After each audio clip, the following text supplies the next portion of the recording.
On the record on State versus Krebs. Krebs, whatever her name When the is. jury comes out, the state will rest, and then we'll go right into the defense case. So Is there a panel of judge? if Rachel's assistant, your client can come up front, but then we'll have Rachel go I back. don't know. To You want to make a panel? the deputy, Rachel.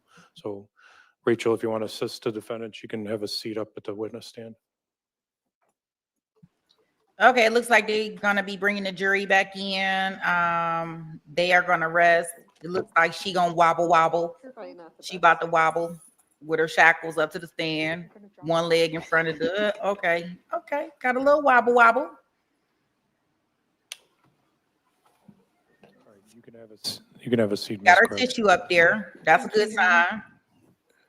Okay, when the jury comes out, you should stand, and then then you can sit when I give the chance for the state to rest, and then you'll stand again to get sworn in, and then I'll give you the same instructions I gave the other witnesses. Do you understand that? Yes, Your Honor. Okay. Anything else before we bring the jury back out from the state? No. From the defense? No. Okay, you can bring the jury out.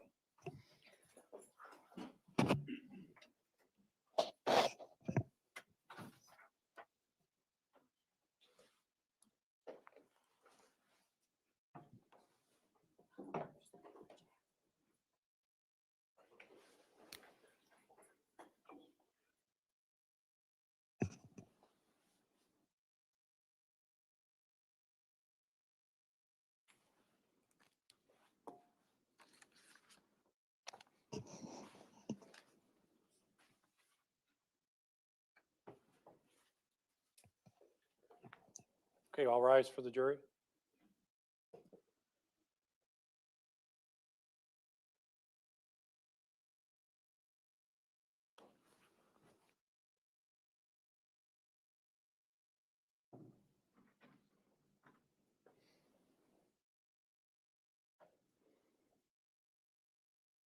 Okay, everybody can be seated. Back on the record in the courtroom, State of Wisconsin versus Samantha Krebs. All the appearances are the same. And at this point, is the state going to call any other witnesses?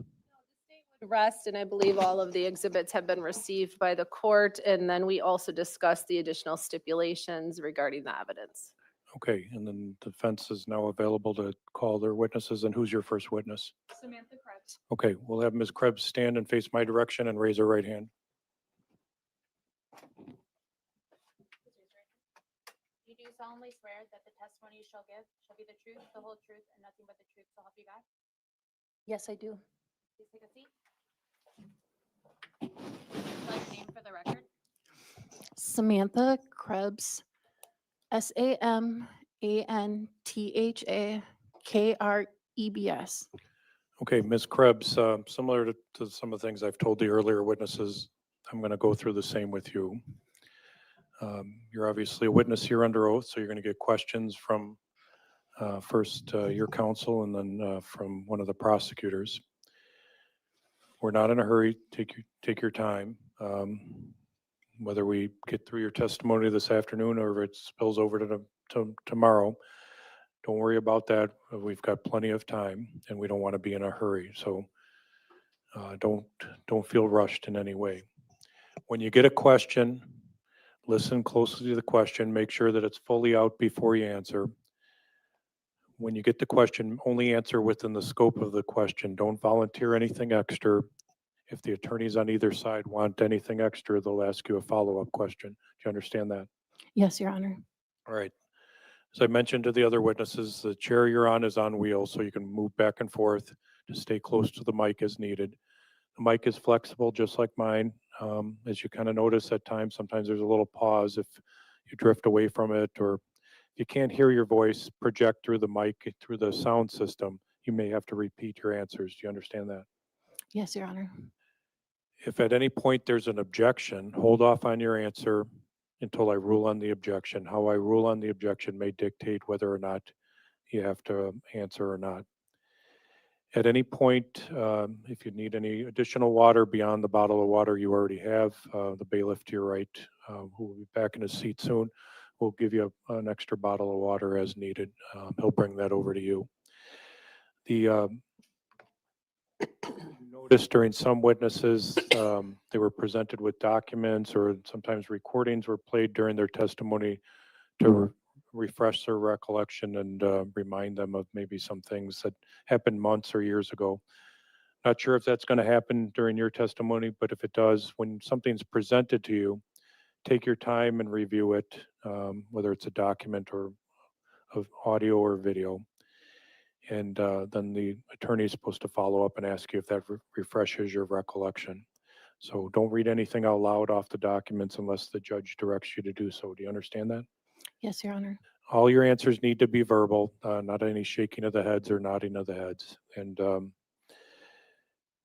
you have any questions for me? Not at this time, sir. All right, so I'm going to have you direct your attention over towards Ms. Rock. That's where we're going to start with, at least to start the afternoon. And then at some point, I'll have you direct your attention over to the prosecutor's table. Okay, Ms. Rock, go ahead with the witness, Samantha Krebs. Thank you. Samantha, can you hear me okay? Yes, I can hear you. We've heard a lot throughout trial talk about methamphetamine and drug use. It's true that you are an addict, That is correct. and have you struggled with addiction for some time? That is correct. What has been your drug of choice? Methamphetamine. And we've heard a lot about Joseph Carnot, That is correct. and you knew Joey, correct? Yes. Can you tell us if you recall when about you first met Joey? June of 2023. And you developed more than just a friendship with him, is that correct? That is correct. You eventually were his fiance. That is correct. And your relationship with Joey, was it always good? No, We've heard that you've struggled with addiction. Did Joey have those same issues? that is correct. Throughout the time of your relationship, were you struggling with addiction? On and off, yes. And what about Joey? Same. Were you aware of what Joey's drug of choice would be? Yes. And what was that? It was methamphetamine. Were there often times where the two of you would use together? Yes. And were there times where the two of you would use separately? Yes. At some point, did you move in with Joey? Yes. When was that? Like a year and 6 months ago? Or 6 months before the incident? So fair to say beginning of 2024? Correct. And if you recall, when did you and Joey become engaged? I would say after like 7 months of being together. So prior to you moving in? Yes. And when we say you were living together, that's at the apartment, this apartment 5 that we've heard a lot about, is that right? That is correct. We've heard that Joey had a son. Are you familiar with him? Yes, he had a little boy named Kason. And were there times where you would spend time with Kason? Yeah, I loved Kason. And Kason was important to Joey? Very important. Was it your intention on being a family with Joey and Kason? Yes. After you had moved in with Joey, or really at any time, did there begin to have issues with Joey and his custody with Kason? Can you repeat the question? Sure. At some point in your relationship with Joey, were you aware that there were issues with his custody of Kason? Yes. Can you kind of tell the jury about those issues? Yes. Joey was going kind of from job to job because he was struggling with addiction, and his mother of his child, Brittany Hippis, she decided to take him to court for custody. Joey was upset by that. Perry. Were you upset by that? Perry. Now, you've talked about how Joey was struggling with addiction, and so are you. We've heard that you were on probation at this time. Is that true? That is true. And have you been convicted of a crime? Yes, 14. And so you were on probation in July of 2024, is that right? Correct. Specifically on the night of July 18th of 2024, you were on probation. That is correct. And were you using around that time frame? So let's focus on July of 2024. Yes. What about Joey? Yes. You were aware also that in addition to struggling with addiction, Joey had some mental health concerns. Is that correct? Yes. You were aware of his diagnoses. Yes. And what were you aware of those to be? He had ADHD, childhood trauma. He had major brain injury, and also bipolar, manic, and depression, anxiety. And as part of being in your relationship with Joey, did you witness him struggling with those issues? Yes. What types of things did you witness? I would witness him use and then become delusional or say and do things that he didn't mean. Like, he would definitely take it out on his mother, I would say. When he was delusional? Yeah, if he would be on the phone with her, he would say things that later on we discussed that we had no idea what he was talking about. And were there times where you were aware of Joey being delusional and the police actually being called? Yes, we were at a motel in Wisconsin Rapids. When was this? It was in the summer, Of which year? 2024. Do you think it was pretty close in time to the night at issue here? Yes. And can you tell us what you recall about that incident? I'm going to object, Your Honor. I think this is beyond the scope of the trial that we're on. All right, I'll visit the attorneys at Sidebar, so the jurors can stand and stretch while I visit with the attorneys at Sidebar.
So y'all notice how as soon as they mentioned Joey's name, she immediately broke down in tears.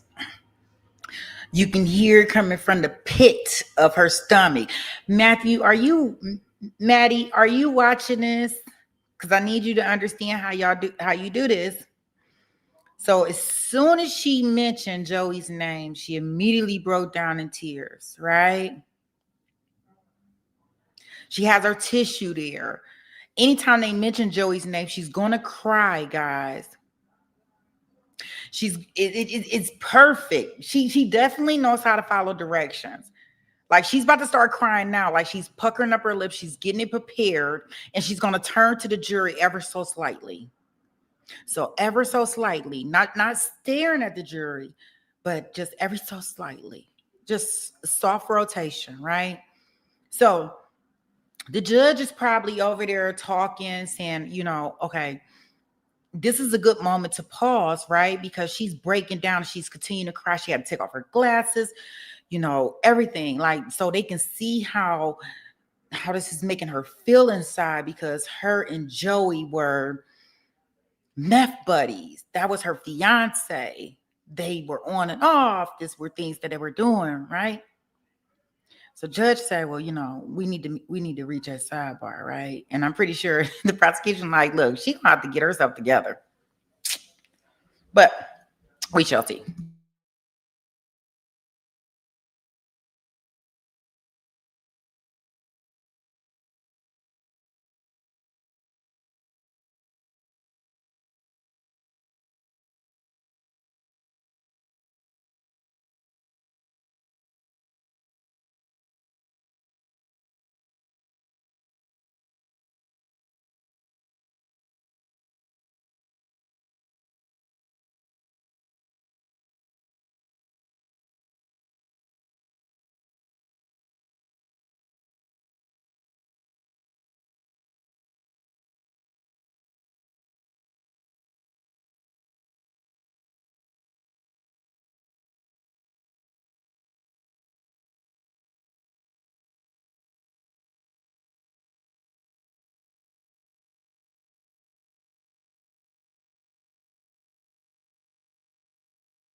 So sometime before the incident, you said you believed it was in summer of 2024, there was an incident at a hotel. Is that correct? That is correct. And during that incident, you were able to observe Joey acting delusional. Is that fair? Yes, And he was knocking on different hotel room doors and ultimately jumped over the front desk. Is that right? yes, And that odd behavior, that delusional behavior from Joey continued after the hotel. Is that correct? that's correct. And in fact, Joey had gone to your grandmother's residence. Is that right? That is correct. And you were aware of him acting delusional at that point in time as well. Correct. And in fact, after that incident at your grandmother's house, your family had some concerns about Joey's mental health. Is that correct? That is correct. And after that, your mother actually would not allow him to come inside her home any longer. Is that right? That's right. And this was within a short period of time frame from when Joey ultimately died. Is that correct? Yeah, just That is correct. adjust your microphone a little bit. That is correct. Around the time frame that these incidents are happening where you're witnessing Joey be delusional, he's also consuming methamphetamine on and off. Is that right? Yes, And he has finally sought help through the VA. Is that correct? yes, You were aware of that? yes, And were you in support of that? yes, And some of Joey's closest friends were aware of that as well. Is that right? correct. One of the close friends that you and Joey would often spend time with was Jeffrey Hayes. Yes, Can we just have direct questions, not leading questions now? All right, if that's an objection, it's sustained. Was Jeffrey Hayes both of your friends? yes. When did you meet Jeffrey? I'd say like a month after I moved into Joey's. So somewhere near the beginning of 2024? Yes, And were you with Joey when you met Jeff? met Jeff and he came over and then Joey met him that same day after work. And is it fair to say that the three of you developed a pretty good friendship? Yes, we were all close. And how often would the three of you spend time together? Every day. Do you know when Joey first started seeking help through the VA? He had told me about seeking help through the VA for his flat feet pain from the military. And then closer to the incident, he was seeking help for mental health and childhood trauma. And as part of that help, you were aware that he was put on medications, is that correct? Yes. Yes. And as his fiance, would you ever help remind him about his medications? All the time. And were there times where you were aware that he was not taking his medications? Yes, they were coming in the mail. And so when they didn't show up in the mail, me and Jeffrey Hayes went to the VA and got him for him while he was at work. Were you aware of whether in the days leading up to the incident, if Joey was taking his medication? No, he wasn't. Do you know how many days that had been for? I'd say at least 72 hours.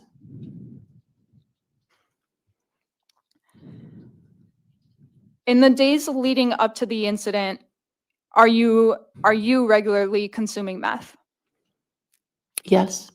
And are you aware if during the days leading up to the incident, Joey was regularly consuming meth? Yes. Was that something that the two of you were doing together at that time? Yes, we were.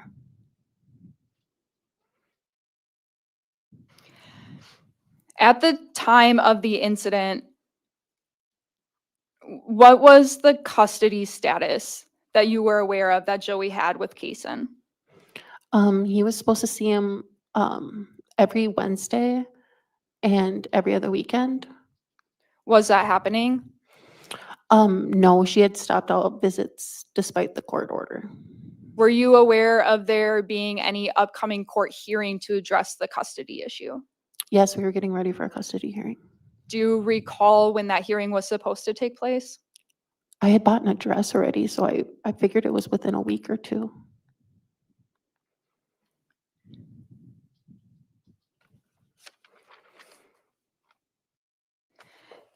Now, Samantha, I want to talk about July 18th of 2024, okay? Okay. I want you to start by walking us through what you recall taking place that day. I remember Joey being at work. He hadn't slept the night before. He had been up all night and went to work anyways. Our friend John, Joey called Johnny Boy, was over at our apartment. He was from Wisconsin Rapids. He was over waiting for Joey to get done with work so that he could talk to him about these speakers or speaker amp that John wanted to buy from Joey. And we had gone to the gas station, We being who? me and John. Okay. And when we returned, Joey was home finally. Do you have any idea as to what time that might have been around? No, Are we talking morning time, afternoon? I would say late afternoon, early evening. Okay, so you and your friend John get to the residence and Joey's there, is that right? That is correct. What happens next? We consumed some methamphetamine. Who was consuming meth?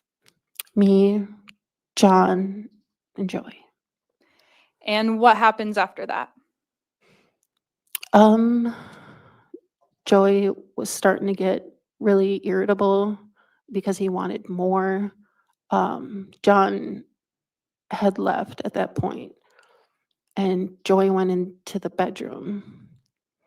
I remember our friend that usually stopped by, so it wasn't a weird occurrence. His name was Chong. He stopped by, and Joey was repeatedly asking him if he could purchase some more meth from him.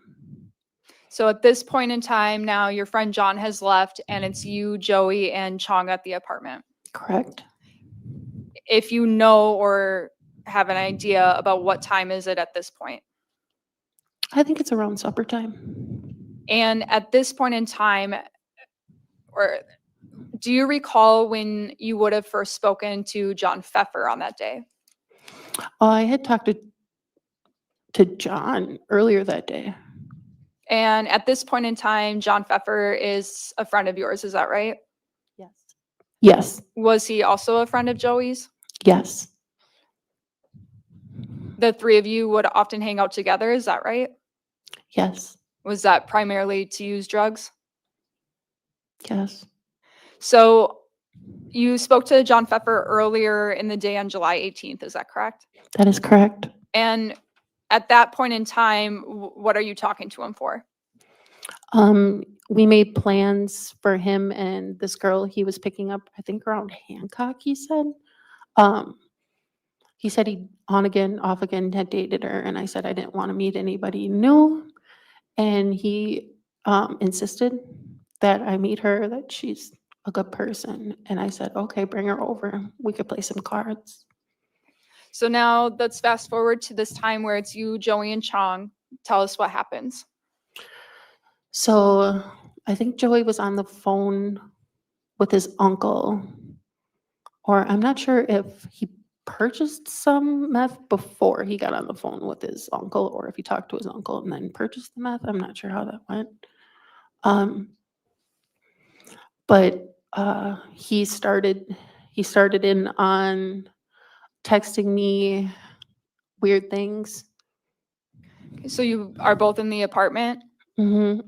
Yes. And he secludes himself in the bedroom. And just a reminder, Samantha, you have to say yes, not okay? Oh, yes.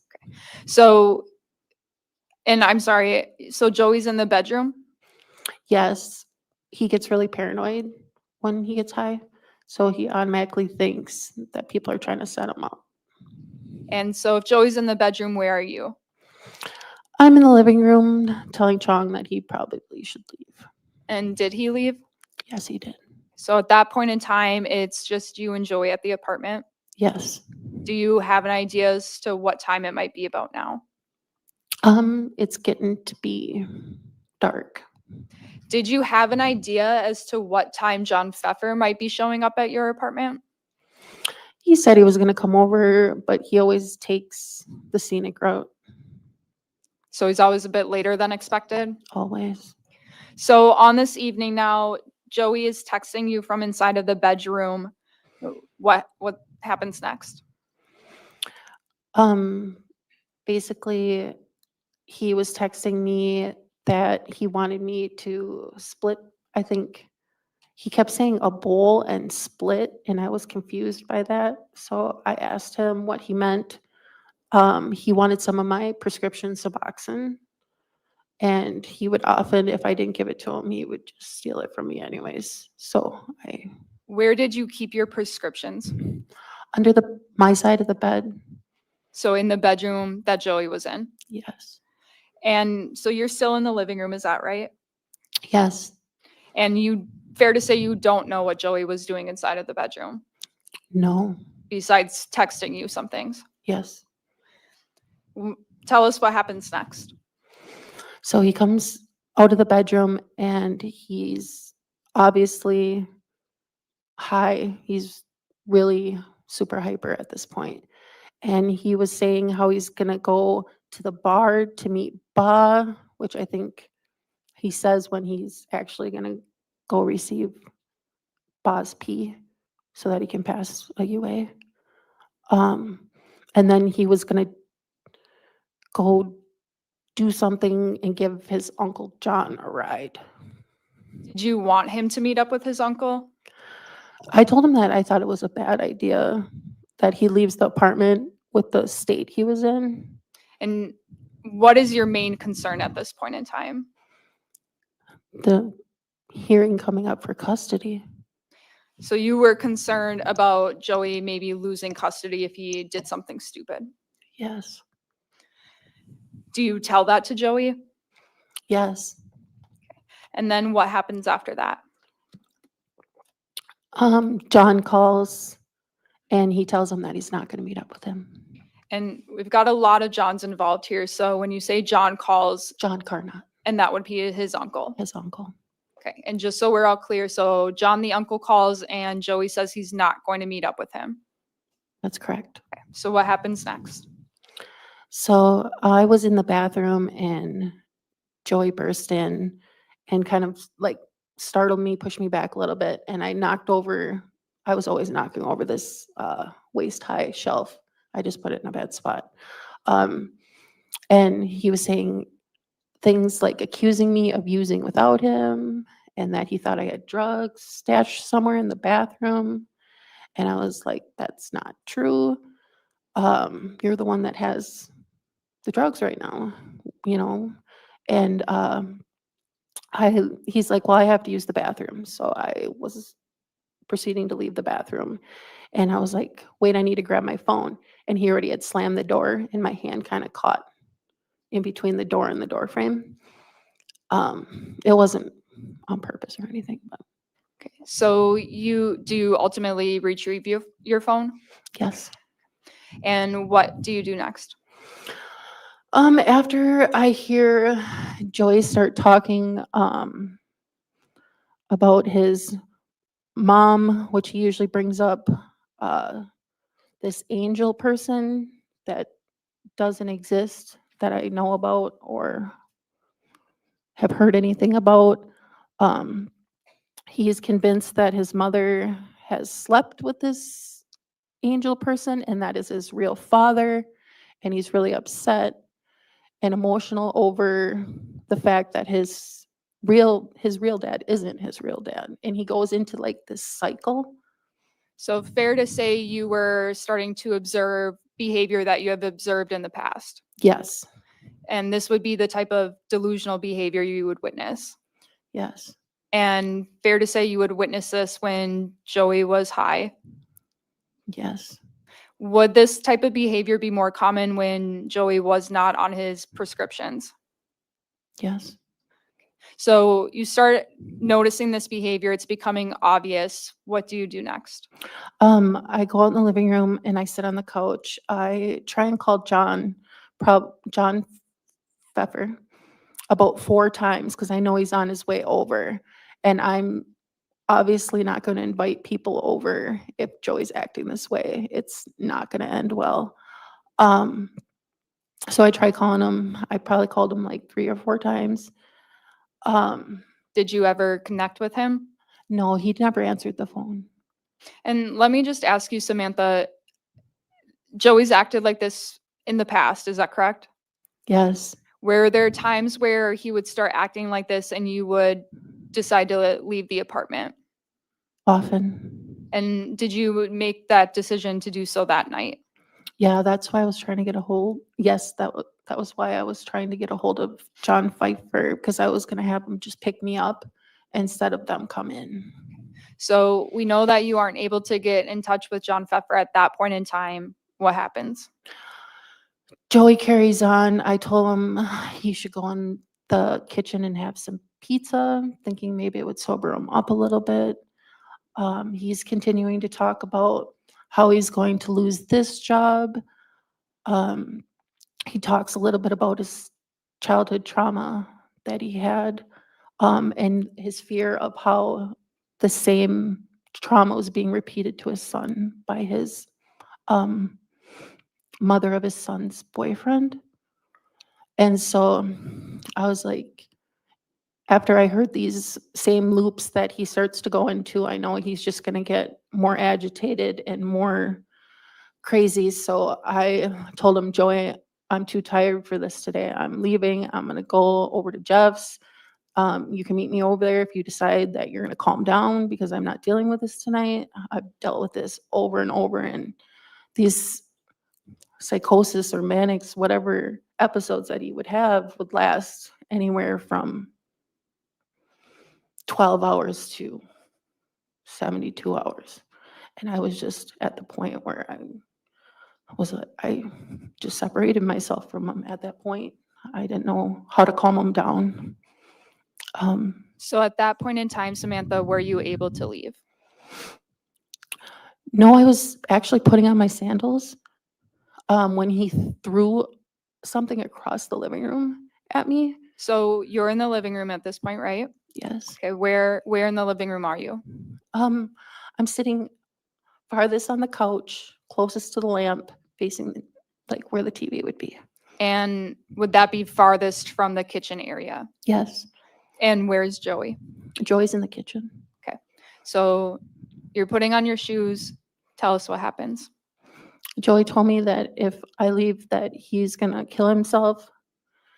And after he threw the knife sheath, I was like determined to leave. But when I was gonna leave, he turned around and came into where I could see, because the kitchen is like half wall. He came into view and he was holding his side and he had blood between his fingers. At that point in time, what do you do? I'm like, oh my God, Joey, what did you do? And he's running towards the door at this point and then running back towards the sink. I didn't know if he was confused, if he wanted to run out to his car or rinse it off. I didn't know what kind of damage at this point.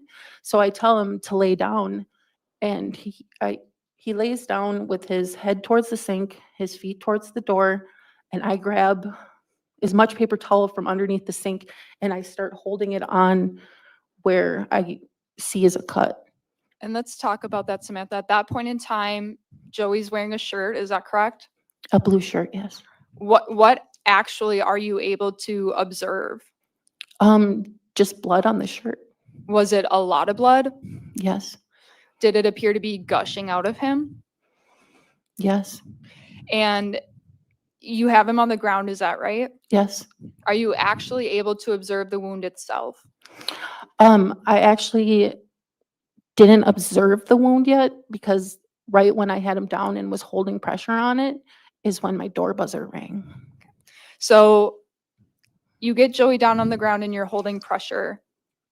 Your door buzzer goes off. Mm-hmm. Yes? Why don't you call 911 at that point? Because John had gotten there and I thought that when he buzzed the buzzer that he would be able to get him to the hospital faster. Did you have your phone on your person? No, Did you know where it was at that point? I think it was still in the living room. And in order to buzz John into the apartment, what did you have to do? I just have to hit a button by the door. So I hit the button and I opened the door and I went back to Joey. Did you hold open the door and wait for John to get in? No. So you go right back to Joey? Yes. At that point in time, you said you saw a lot of blood. Is that fair? Yes. Are you concerned about his wound at that point? Yes. So why are you not calling 911 still? John had came into the apartment and said, "Oh my God, Sam," on the recording. We all heard. He's said that he should call the ambulance, and I told him to go ahead. Now I want to talk about this recording, Samantha. We've all heard it. Do you have any independent recollection as to what was specifically stated between you, John, and Christy that night? My recollection was I was trying to keep Joey calm. So I was trying to speak to him in a very calming voice. John didn't know what had happened. And I was just trying to kind of see, like, in the hole of the shirt, like how bad it was. I couldn't tell at that time how bad it was because all I could see was the outer. And I remember Christy getting down and saying, "I'll help, I'm a nurse." And so she started these extreme rubs that you would see on somebody doing to like a heroin overdose. And I was like, wait a minute, you know, don't do that. You're probably gonna like hurt his cut more at that point. And I just remember John saying, "Is there drugs in the house?" And me having this realization, yes, there's drugs in the house. And he's like, "You need to get them out. You need to leave." And I just remember rushing as fast as I could into the bedroom and grabbing the drugs. And John was on his phone, John Pfeiffer. And I thought he was on the phone with the ambulance. And so I ran out of the house because he kept yelling at me, "You need to leave. You need to leave before we all get in trouble." So let's break that down a little bit, Samantha. You said that you were trying to keep Joey calm. Is that right? Yes. Mhm. When you go to buzz John Pfeffer into the apartment, is Joey still awake? Yes, Is he still breathing? yes. Was he talking to you at all? No, But you can see that he's still alive. yes. And at that point, do you have any concern that this is a life or death situation? No, And what are you thinking at that point in time? I'm thinking that the ambulance is going to show up and he's going to get stitched up and be in the hospital probably for a little while. So when John first walks into the apartment, he says something, and you recall telling, or when John walks into the apartment, do you recall him saying he should call 911? Yes. And you told him to go ahead. I said, go ahead. And around that same time, Christy is doing something, correct? Yes. And at that point in time, are you still over Joey? She had taken over the compressions. Before she does, are you over Joey? Yes.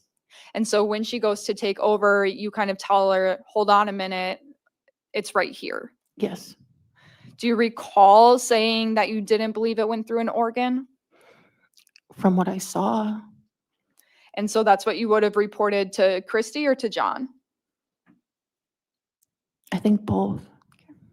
Now, you said that's when you hear John ask you about the drugs being in the apartment. Is that right? Yes. When you remember that there's drugs in the apartment, what are you concerned about?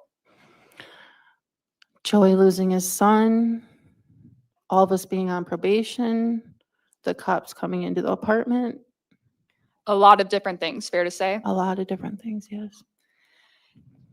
Now, you said your intention was to continue to keep Joey calm. Yes. And when you left the apartment, Joey was still breathing. Yes.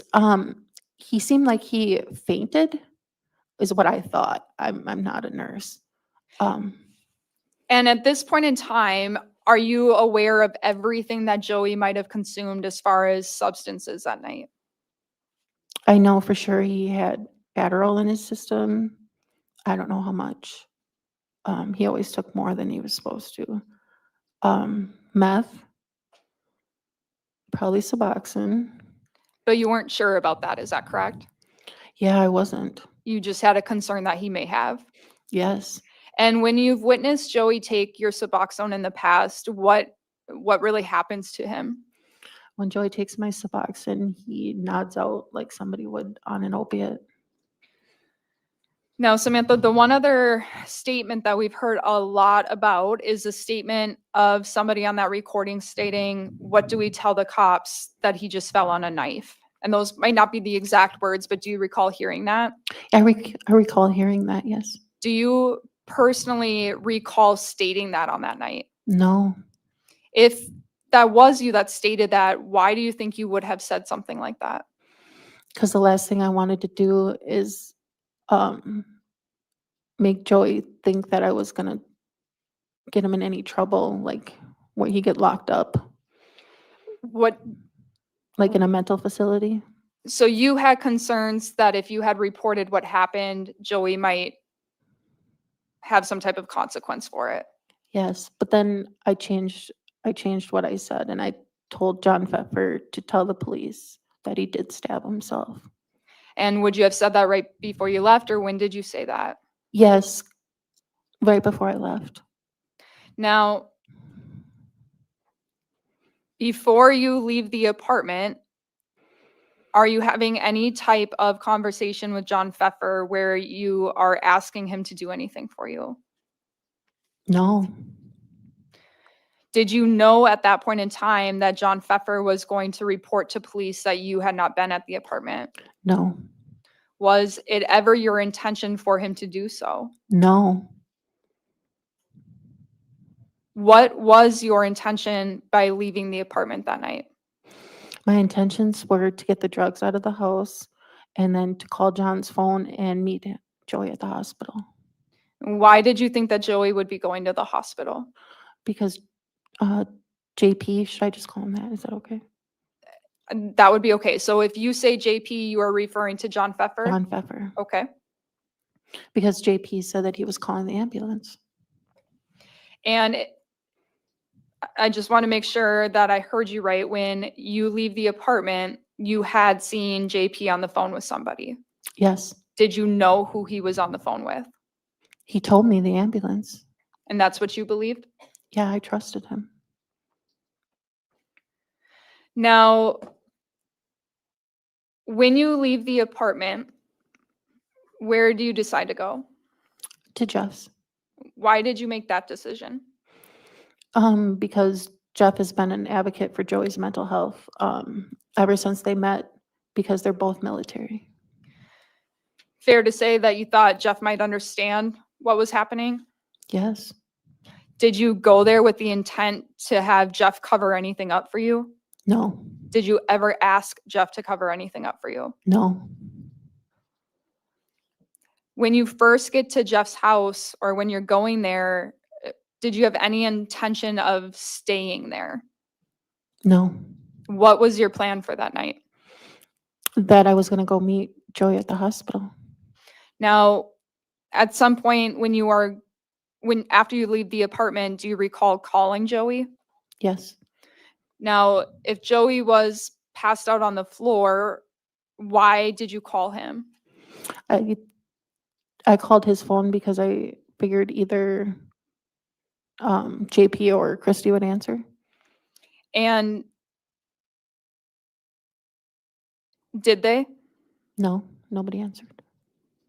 After you leave the apartment, you make other phone calls, is that correct?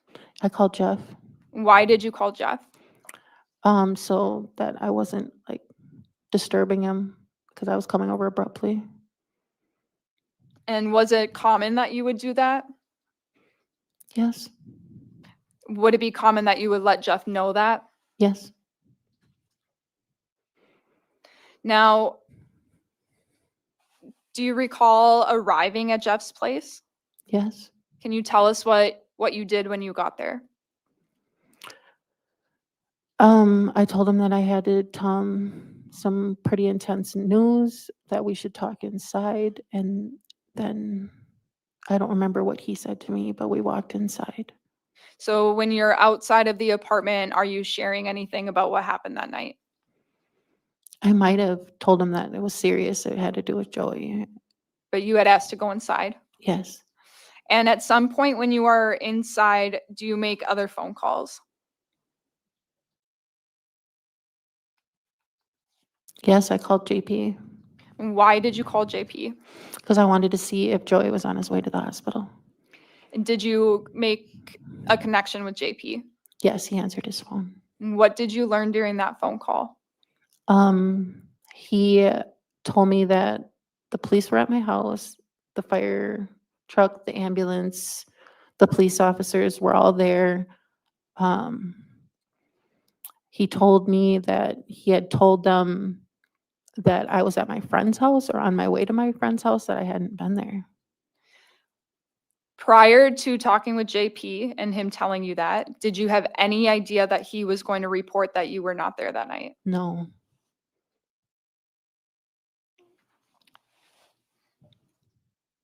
At that point in time, are you also learning, or is there anything else you learned at that point in time? No, he had to let me go because he said he was busy talking to the police officers. So when JP tells you then that the police and the fire individuals are there, why do you not go back to the apartment? I was waiting to see Joey at the hospital because JP told me that I would be the #1 suspect. So at that point in time, you have some concerns I was terrified. and you still believe that Joey's going to be at the hospital. Yes. Do you make any further phone calls after that? Yeah, I called JP's phone again in a little while And what was the point of that phone call? to see what was going on because I had no idea his state, what had happened.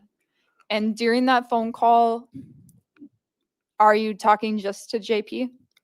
No, he hands his phone to Officer Felmer. Did you know that it was Officer Felmer at the time? He had stated his name, yes. And We've heard that phone call. Do you recall hearing it? Yes. Do you recall the statements you made during it? Yes. During that phone call, you tell the officer that you weren't there that night. Is that right? That is true. You tell him that you had actually left much earlier in the evening. Yes, I made that up. So you were lying to the police at that point. Yes, I was. Why? I was following JP's lead because he had already told the officers. And you learned that during that first phone call with him, right? Yes. You also, we've heard during that phone call that you are questioning the officer as to what kind of state Joey is in. Is that right? Yes. And you asked the officer whether he had taken something. Yes, I was referring to my Suboxone. Why did you ask that though if you knew that Joey had stabbed himself? I wanted to let them know without telling them, kind of like asking a rhetorical question, pretty much.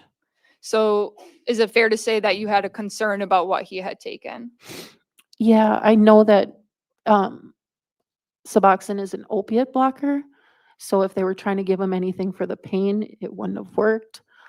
If they were trying to keep him awake, that it would be harder because he would be on the opiate blocker. Now, Samantha, do you remember hearing that call and there's a point in time where you audibly gasp? Yeah, I was confused on what the officer had said. He said that I listened to it again, and he said that he had collapsed. But at the time of the phone call, I had 4 people in the background talking to me about everything going on. And I thought he said his lung collapsed. So when you gasp, that's because you heard the officer say that Joey's lung collapsed. Yeah, And if that had happened, that would have been news to you yeah, and it would have caused you some concern. yes, Now, we also hear you say in that phone call, or you ask the officer in that phone call if you should meet at the hospital. yes. Why are you asking him that? So I could find out where Joey was. Did you learn in that phone call what Joey's true state was at that point in time? He wouldn't let me know, no. Did you have any idea that Joey was facing a life and death situation at that point in time? No.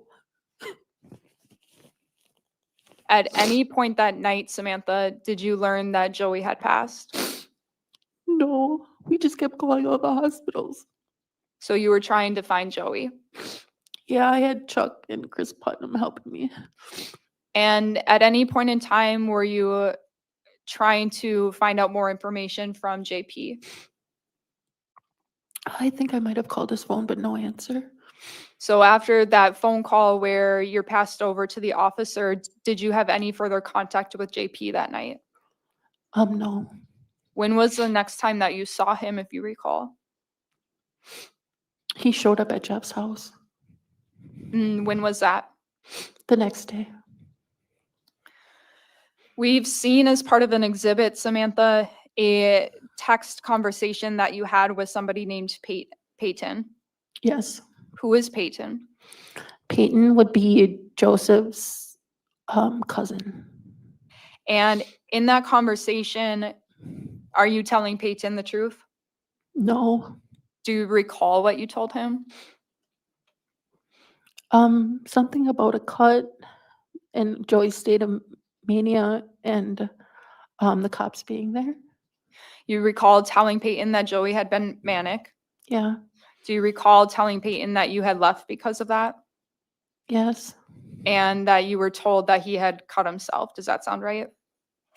Yes, but that's not true. So why did you tell Peyton those things? I was under the influence, first of all, and second of all, I was following JP's lead on the lie that I wasn't there. At that point in time, so going back to you get off the phone with Officer Felmer. Yes. What are you thinking? I'm thinking that I'm just gonna wait by my phone and either JP will get a hold of me and let me know, or Joey will call me. So you still think Joey's going to be okay? You're still trying to look out for him? Yes, Your main concern at that point in time is Joey's custody situation. Is that fair? yes. I just knew that if he lost his son, it would ruin him. And is it fair to say that a secondary concern was your probationary status? Definitely. Were you concerned about having to report any type of police contact with your agent? I was, yeah, that and having a dirty UA, yeah. Was it your belief that if you reported police contact with your agent, you'd have to meet with her? Yes. And if you met with her, what did you think would happen? Well, typically, if they don't know about a scenario, they have in the past put you on a hold, while they investigate. Were you also concerned that you would have to give a UA Yes, and that would have tested positive, yes, which would have gotten you into trouble? Is that fair? yes, At that point, you'd also then have to report about drugs being in your apartment. Is that right? that's correct. And part of your concern there was the impact that would have on Joey. Yes, Now, I want to be very clear. When you go to Jeff's apartment that night, are you asking anybody to help you? no, Specifically asking anybody to help you with covering anything up? no, I might have mentioned that, JP had, led me to lie to the police. So you might have mentioned that JP had told the officers that you weren't there that night Correct. and you had decided to go with that story. Yes, As of that time frame, so not thinking now, but thinking back in July of 2024, did you think that JP was a person that you could trust? yes, Now, would you have trusted him? no, At some point the night of this incident, you're at Jeff's house, you're under the influence. Is that fair to say? that's correct. Are you using any substances while you're at Jeff's house that night? Yes, Do you eventually go to sleep? yes, And let's talk about the next morning. So the morning of July 19th. okay, At some point you wake up. Is that fair? yes, Do you know at that point in time what happened to Joey? no, Do you try to communicate with Joey? yes. What did you do? I wrote him some message asking if he was okay, if he went to work, if he's out of the hospital. I didn't know if he just got stitched up and he was sent home. I didn't know where he was. Was that message that you sent to Joey supposed to be deceitful in any way? Yes. How so? I knew what had happened, but I was making it look like I hadn't known. But to be clear, you didn't know at that point, or did you, if Joey had passed? No, I did not know. And tell me when you found that out. So JP and Christy knocked on Jeff Hayes's door and they came in and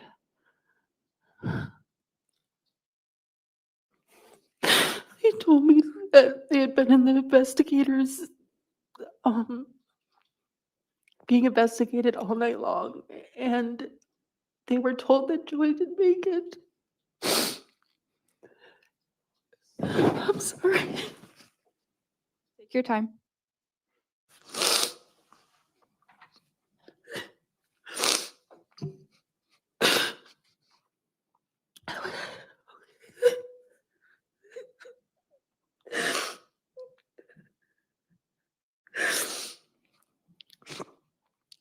What was the question again? I'm sorry. It's okay. So the first time you heard about Joey's passing was through JP.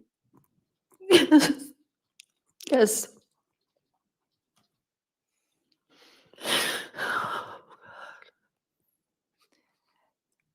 When JP came over to Jeff's that next morning, Samantha, was he looking for anything? Yeah, he asked me for some meth right away. Did he ask you for anything else? He made me feel guilty that the investigators had taken both their phones. So at that point, I didn't really care. I was like, take mine. You can use it till you get yours back. So when you gave your phone to JP, did you do that with any deceitful intention? No, That was more so because he didn't have a phone any longer. that is correct. Did you think that you would never see your phone after that date and time? No, Before giving your phone to JP, did you delete anything off of it? no. Would there even have been anything that you would have been concerned about on your phone? Oh yeah. I didn't want JP to see inappropriate videos of me and Joey, like sexually. And was there any content on your phone relating to drug use? Yes. But again, prior to you turning that phone over to JP, you didn't do anything to it. No. And just to be clear, you said it was your belief that you were going to get that phone back. Yes. When he got his back, he was gonna give mine back. Be very clear, Samantha, at any point did you ask JP to delete anything from your phone? No, never. Did you know when you gave him your phone that he was going to do anything like that to it? No. When did you first learn that he had done anything with your phone? He messaged me on Jeff's phone and said that he wiped it. Because that was his way of getting into his cloud. He had a factory reset it or something like that. Did you have any concerns about him having done that? Yes, I didn't have any of my contacts. Did you express that to him? Yes, I messaged him and said that I needed my contacts, and he said that he had saved all my stuff into the cloud. And at some point, do you find out or do you believe that JP had destroyed your phone? Yeah, he messaged me that he destroyed it. I didn't know how. We've seen at least one other message, Samantha, where you're using Jeff Hayes's Facebook account, I believe it was, and you're telling a Caitlin that your phone was run over or damaged. Do you recall that? Yes, I do recall that. Why are you telling people that your phone was damaged if it was JP that had it? Well, he said he had destroyed it. I basically was just giving her some lie so that I didn't have to go into the whole explanation of like what had happened and why JP had my phone and why he would wipe it. And she's nosy, so I just didn't want to tell her all my business. So fair to say you're just bypassing the explanation of why you'd be using Jeff's account? Yeah. Yes, sorry. Now, we know that you're at Jeff's apartment on the 19th and that you're still there when you're ultimately apprehended on July 22nd. Is that right? That is correct. Had you stayed at Jeff's that entire time? Yes. Had you left at all? I went to the gas station. So you're at Jeff's house. What's your plan? My plan is to go have my friend Missy Kane drive me to Wisconsin Rapids to see my probation officer and give her my side of the story. So when were you going to do that? Monday when she was in the office.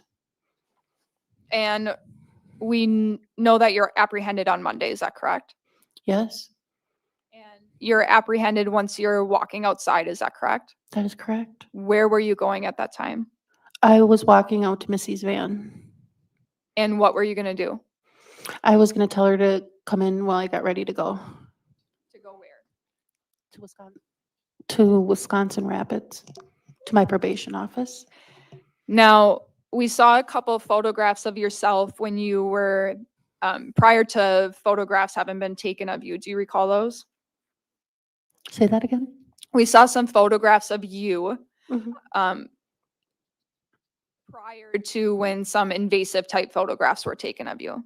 Yes, And were you able to observe the photographs where you had phone numbers on your arms?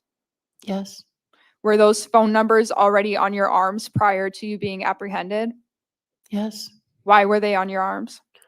I was preparing to go to jail. After you had talked to your agent, is that right? Yeah, I figured she'd put me on a hold because of my drug use and so that they could investigate and make sure of my innocence. Did you still have some concerns at that time about having a dirty UA?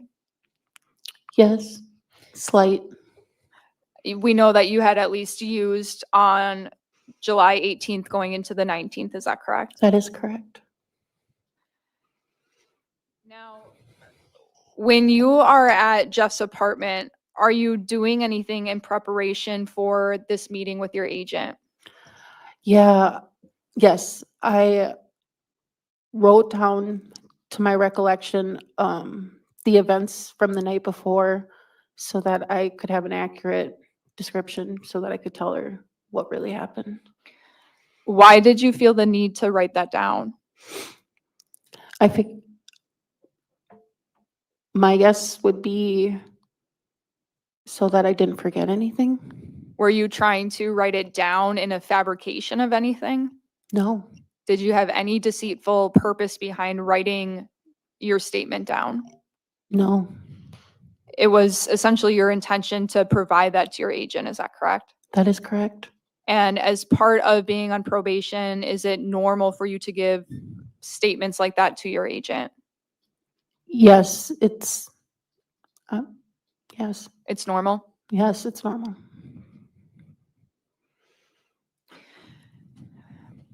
We've heard and seen a lot about what people believe your demeanor to have been like in the days after this incident, Samantha. So when you're at Jeff's apartment, tell us for yourself what you were feeling in those couple of days. In terms of relevance. All right, well, the court's going to overrule it. We've covered on other witnesses, her actions afterwards and her state of mind, so we'll let her supply her version. I felt numb, disconnected, depressed, and just was going through the motions.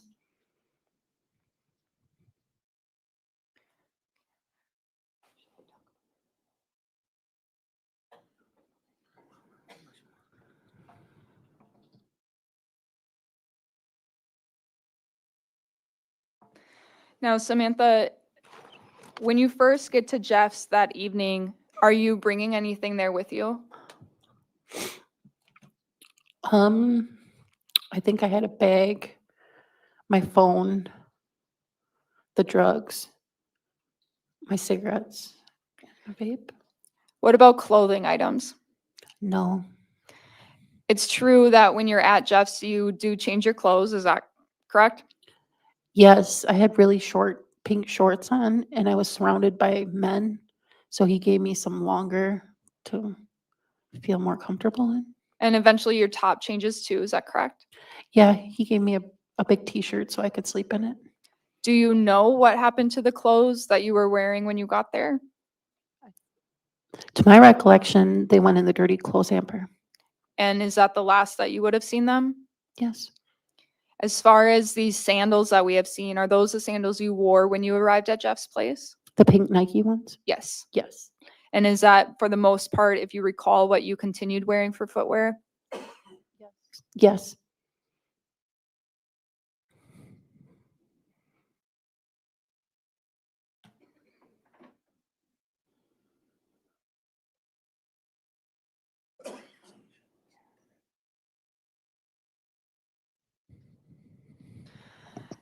Now, Samantha, I want to move to some of these calls that we've heard that you made post to this incident.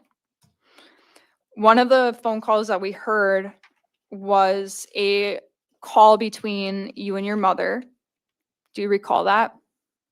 Can you be more specific? Yes. A call where you are telling your mother that you weren't there that night. Yes, I recall. When you made that phone call, did you know that it was being recorded? Yes, I did. And is it true that this phone call was made after there was a hearing in this matter? Yes, it was after. And it was after that you would have had an opportunity to hear some of what was being said in the case. Is that fair? That's correct. So why, Samantha, did you tell your mom during that recorded call that you weren't there that night? She was saying indefinite that I was there, and I was trying to defer her from saying that because my original statement was that I wasn't there. And did you have any concerns about really just in general talking to your mom about what happened? Did I have any concerns? Was the Yes. question? Yes. We heard another phone call between you and your mom talking about these decals that would have been on the back of your Dodge Journey. Do you recall that call? Yes, I do. At the time that that call was made, were you aware that it was being recorded? Yes, I knew. In that call, did you ever state that you weren't at the scene that night? I think I did. You don't remember, is that fair? That's fair.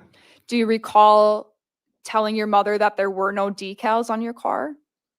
Yes, that was a lie. Why did you tell your mom that?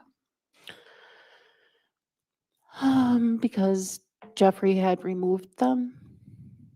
And at that point in time, this call was in November of 2024, is that right?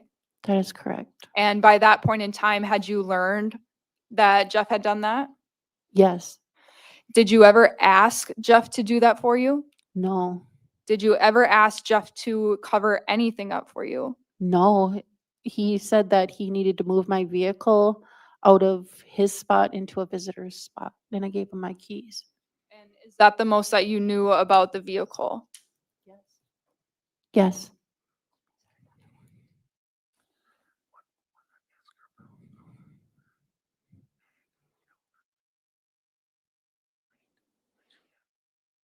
We've heard a lot, Samantha, about how your vehicle had no license plate. Do you recall that?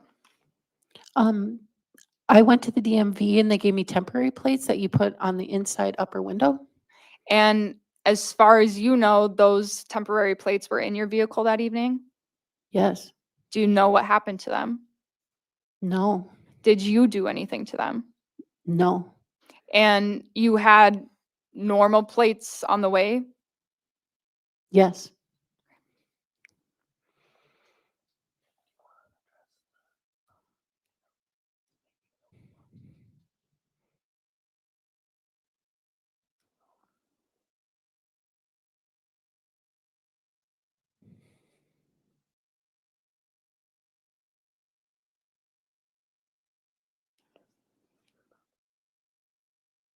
She was not supposed to be looking at the jury like that. That was not taught in the class. She is not supposed to be looking over there. Like her looks over there are intentional. It's not natural. All right, Samantha, I just have a couple more questions for you. On the night of July 18th of 2024, did you kill Joey Carnot? No. On the evening of July 18th of 2024, did you stab Joey? No. I don't have any further questions. Thank you. Okay, I'm going to meet the attorneys for a sidebar just to talk about some procedure. The jurors can stand and stretch while I meet with the attorneys.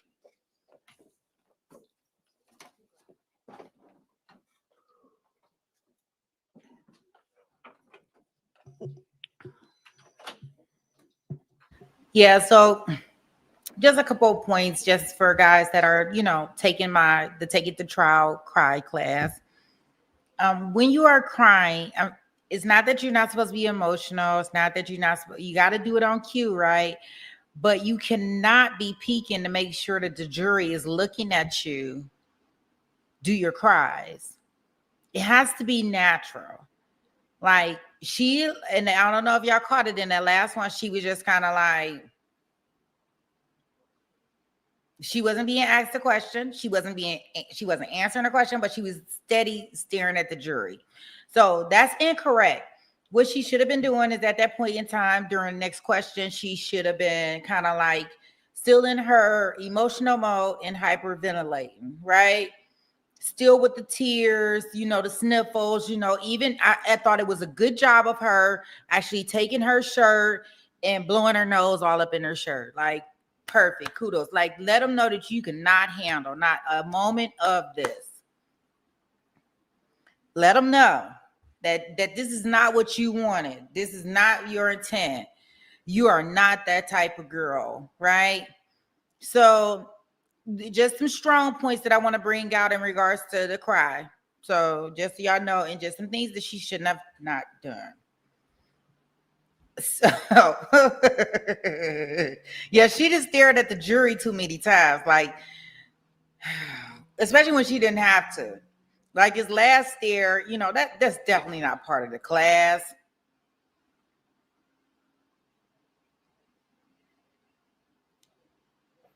So, some pointers, some things she did great. I mean, I felt her cry. I felt a little sympathy. I mean, if she didn't do it, I don't know. After finding out Joey jumped off a balcony, I don't know. He might have did it. I don't know. Remember, we are talking about a person that is a meth head, right?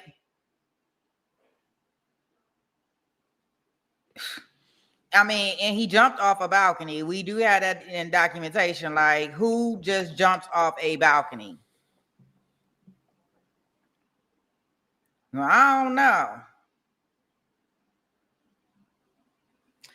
I mean, I think that she's doing good. Like, she the best one that I've seen. Due to, I implemented my cry class after seeing Karina Cooper.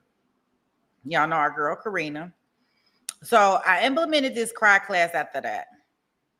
I think she's doing pretty good. She's doing better than most, because most will sit up there like they don't want to cry or they don't need to cry to gain any type of sympathy. But, even me on this side, she got me thinking, well, just maybe. I mean, he did jump off a balcony. Maybe she didn't do it. Look at her. That was her fiance.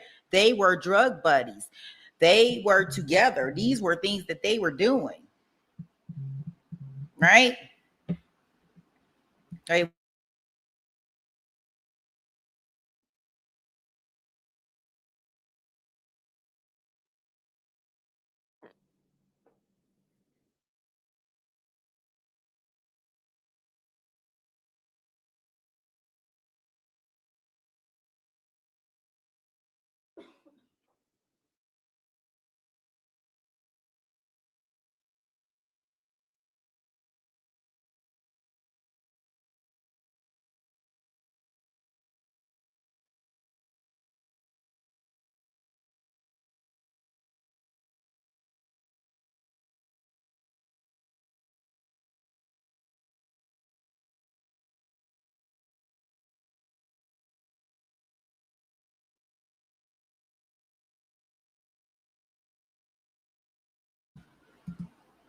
okay. So I still got us kind of in the courtroom here. Sorry about that, guys. I'm gonna keep us in the courtroom just in case they come back. Give me a second. I gotta go open the door for my boo, my daughter. That is, just so y'all know, the team. 1 second.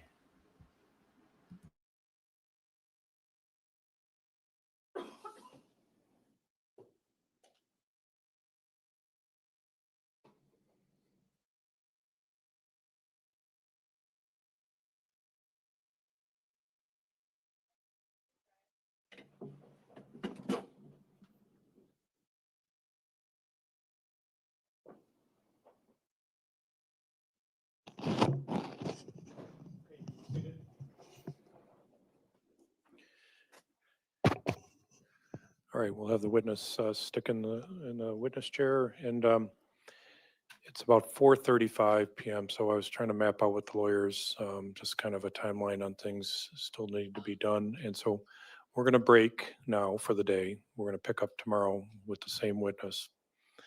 And I'm going to stick around with the lawyers. We're going to start doing a few of the edits on the instructions. We've already done some, so they're still going to work for a while this late afternoon, early evening.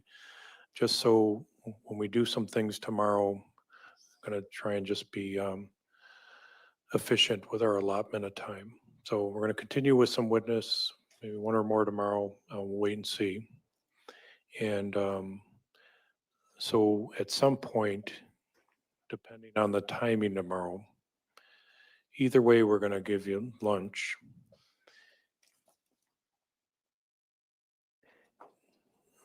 Not guaranteed. There's a possibility we may give you the case later in the day. Don't like doing that too late in the day, but when we give somebody, the jurors, a case to consider, we're mindful of the hours and the ability to keep attention later in the day. So I weigh those factors. So when jurors deliberate, sometimes it's on one day, sometimes it's parts of other days. So we've got options. And anytime you're here and deliberating or close to deliberating, we would provide your meals and any other assistance to keep you comfortable so you stay focused. So don't bring a bag lunch tomorrow. I don't know if they already talked to you about the menu for tomorrow. I think they did. And so you're going to get lunch tomorrow, and there's still a little in and out of the courtroom towards the end of the case. And when you're out of the courtroom, obviously you don't discuss the case, don't compare notes. Since we're getting down towards the latter part of the trial, be exceptionally careful with the admonitions I gave you regarding your behavior and not investigating anything of that sort. So or doing any research. So leave your notebooks in the jury room. Don't search for any media or any kind of internet stuff. Don't listen to people around you that ask you, is it wind it down? How's it going? Just remind them of the judge's orders. Okay, once again, notebooks stay in the room, and we'll have you back by the jury room by 8 a.m. tomorrow, and then we'll get in the courtroom soon after that. All rise for the jury.